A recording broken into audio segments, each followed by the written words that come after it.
Good afternoon. Well, I am sat here in this most beautiful hotel, and this hotel is in the Netherlands. Now, I have been to a similar style of hotel many times in the UK, and I've stayed at it in Oxford. It's definitely not the same company, but it is the same type of building. Let me show you. So you're going to get a clue as to what the building could have been used for. The clues are there. And let me show you the doors, if I can get one of the doors in.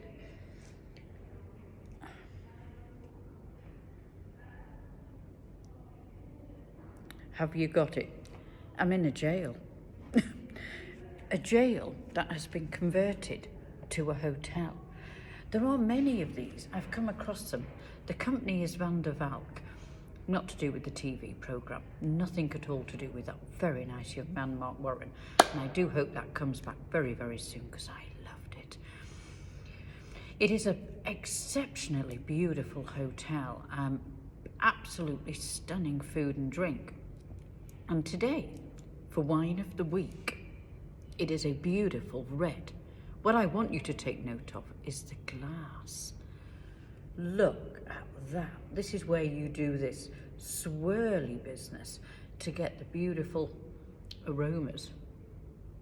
And I have to say, that smells absolutely gorgeous. So let me tell you a little about this wine. I believe, to my knowledge, it is the first time I have had wine from this country. I do try and have something slightly different compared to the usual that I would drink. And this wine is from Austria. Have you ever tried an Austrian wine? I've had German wines. I've had Italian wines. And I always thought the German wines were quite sweet, the German wines that I've experienced. So I'm thinking, is Austrian wine going to be similar? So, obviously it's a red. I can't even tell you the names of it or pronounce it, because I'd be doing the company an injustice. So I will put a lot of information about the wine. I'm just seeing what they say on their information. It's a Merlot grape, plus a couple of others that I really can't pronounce. But it's a bio wine, which is sort of an organic style here. And it says it's a delicate red. Shouldn't be leaving that with me then. And hints of black cherry flavours with pepper. Very earthy. Quite a bargain.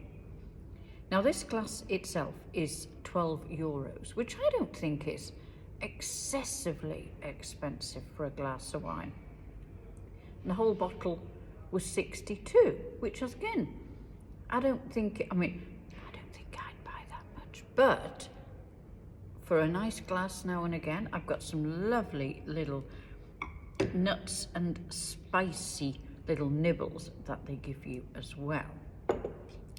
So let me have a little drink of it. I'm just trying to read if it says anything else interesting for you. Organic grapes were harvested by hand. Fermentation with indigenous yeast. I really don't understand much of this. It's from the north, not far from Hungary, if that's any help. And so let's give it a go. Are you ready? Let's do the swirly bit. It does smell very earthy, I have to say. Even if you'd not said that, it does really.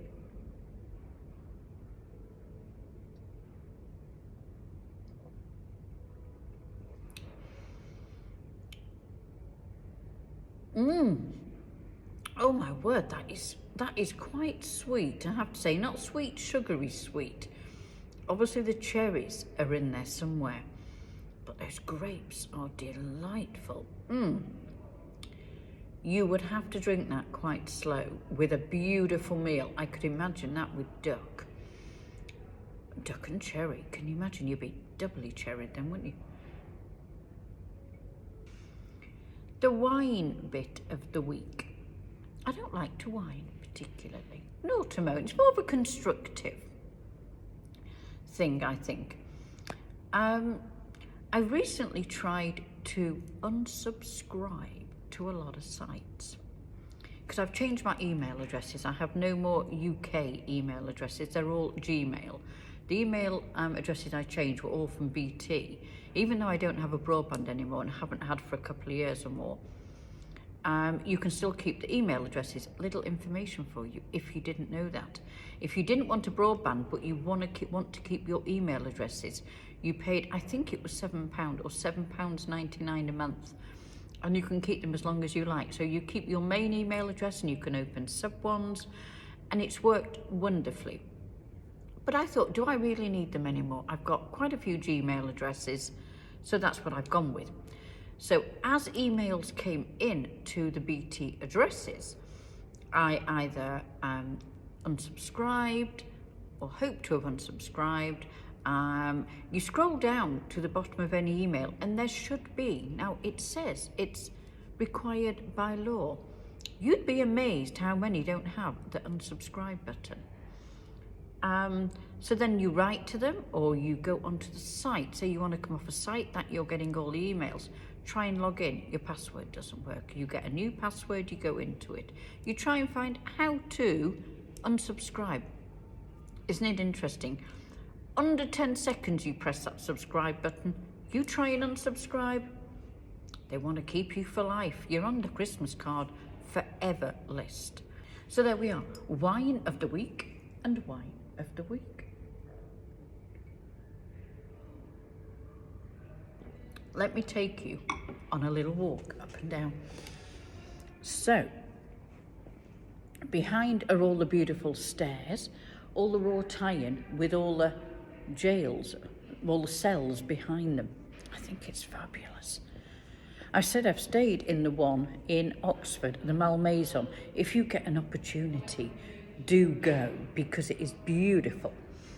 They've even got an original style board that you would have stood in front with the blackboard here. Look, if I can get this out, this is heavy. Caught in luxury, in your name and date. I really ought to do that for the beginning. Look at the detail of these stairs. I mean, these are all the original stairs all the way up. It's absolutely gorgeous. So if you get an opportunity to come and stay somewhere like this, then do, because I think it would be fantastic. It's a shame there's no bedrooms open to go and have a little nosy. So there we are. Whine of the week in a beautiful hotel, having a beautiful glass of wine. I will look forward to seeing you very soon. I'm off on a little road trip, only an overnight, in a couple of weeks, to Lille in Belgium, not far from Brussels. Have a wonderful rest of your Tuesday, and I'll see you soon. Bye for now.